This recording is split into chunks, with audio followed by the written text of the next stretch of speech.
Hi అండి, పాలకూర పకోడీ చేసుకుందామండి. కరకరలాడుతూ చాలా బాగుంటాయండి. తాజాగా ఉండే పాలకూరని తీసుకోండి.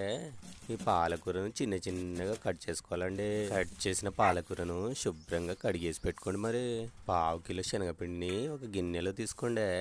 కొంచెం అంత కారం వేసుకోండి. కొంచెం అంత ఉప్పు కూడా వేసేసుకొని కొంచెం అంత ఓమన్ కూడా వేసుకోవాలండి.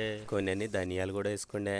వీటితోటి మంచి టేస్ట్ వస్తుందండి. కొంచెం అంత వంట సోడాను కూడా వేసేసుకొని ఒకసారి బాగా కలుపుకున్న తర్వాత కొన్ని వాటర్ని కూడా యాడ్ చేస్తూ బాగా కలుపుకోండి. మనం సన్నగా తరిగిన పాలకూర ఉన్నది కదా అండి, దాన్ని కూడా దీంట్లో వేసేసుకోండి.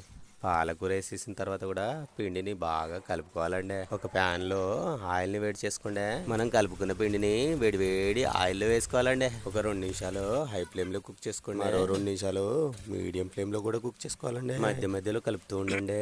పకోడీని ఆయిల్లో నుండి తీసేసి